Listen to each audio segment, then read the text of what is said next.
The thing that holds pace back is the barriers that exist between organisations. So do away with those, and then you speed up the process and you lower the cost.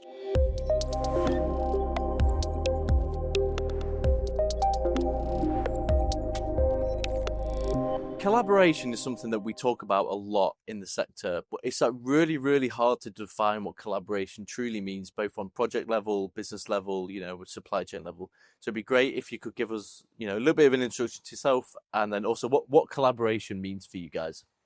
Yeah, okay. Well, I'm John Fotherby. I'm a partner in Kingsfield Academy, and we're a training business in the industrial plant sector globally.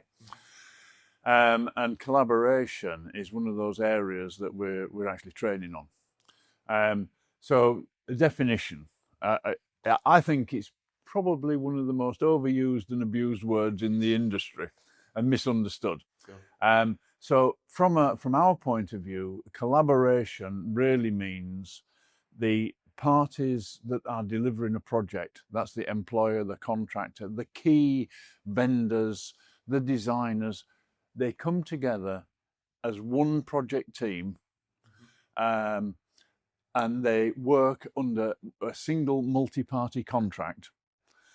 And their focus is on the project success, so not delivery time, cost, etc. And that collaboration allows, if it's incentivized, and so therefore the interest must be in the results of the project to be shared by the parties. And with that goes the management of the risk that is dealt with, equitably, rather than just trying to pass it down to one party that actually can't manage it. And what that does is then allow, you need a smaller team. It allows the discussions to go on more direct. The lines of communication are a lot quicker. People are buying into those decisions rather than being told, because they're part of the discussion. And the incentive-based idea means that innovation can take place for delivery. So we were talking in the thing this morning about pace, and the thing that holds pace back is the barriers that the barriers that exist between organisations. So do away with those, and then you speed up the process and you lower the cost. Is it easy to do? No.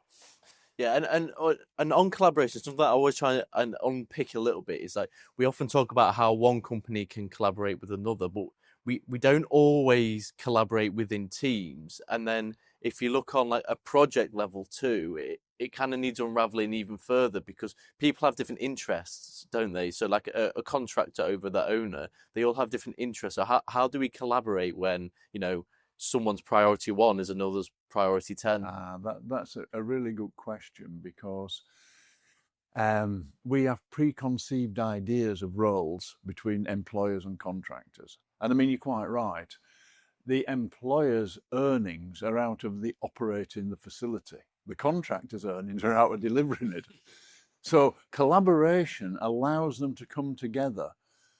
You'll never replace one with the other in those needs, because it just doesn't work like that. But what you can do is get better understanding.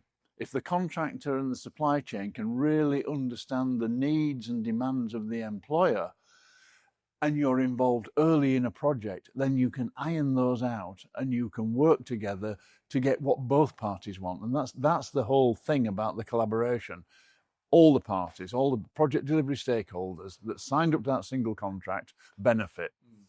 The problem is that most people have been conditioned over their career to be adversarial, because that's the contracts that they've had. And this is completely different to collaborative working. So you've got to really get that mindset change to shift away from, we're not fighting with these people, we're working with them to our mutual benefit.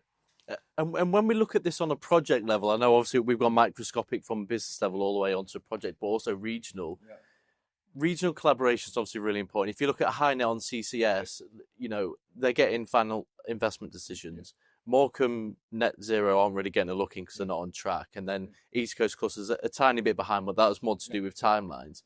But when they're all competing on the same frameworks, how are people expected to collaborate when they're all also wanting to win the work? Well, I think this comes from the owner, investor, employer.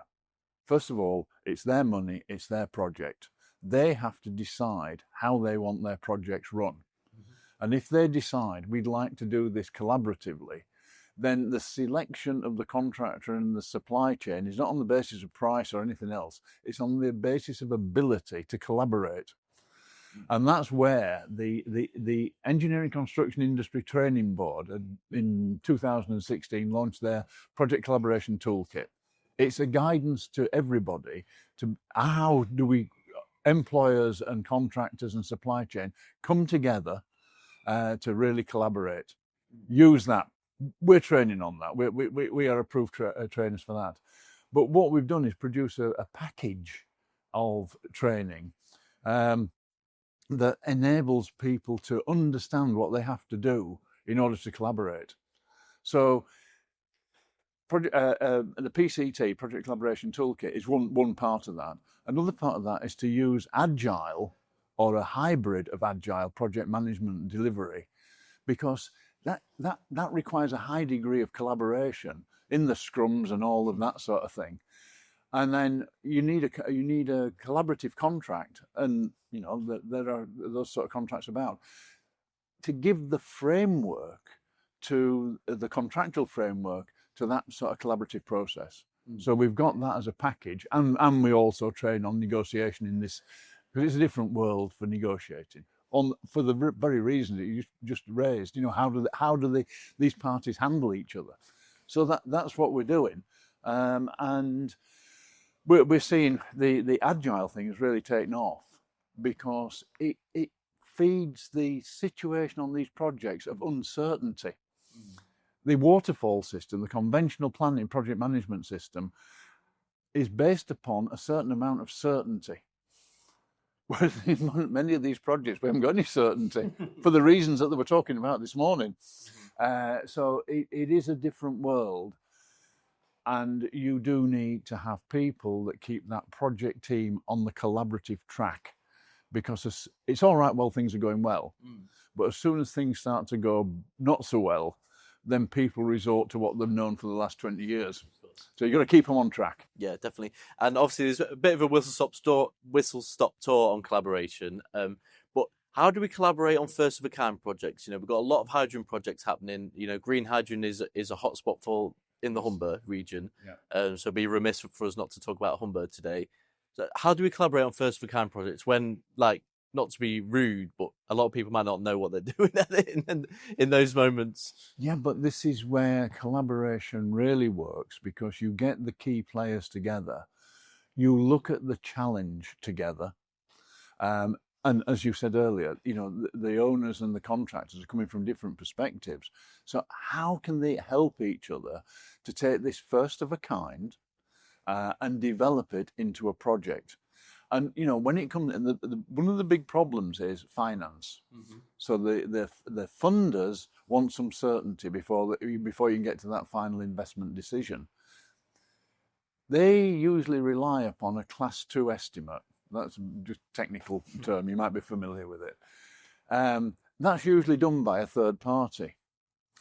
When you're working in a collaborative agreement, in a collaborative contract, the project delivery stakeholders who are going to commit to that budget do it together.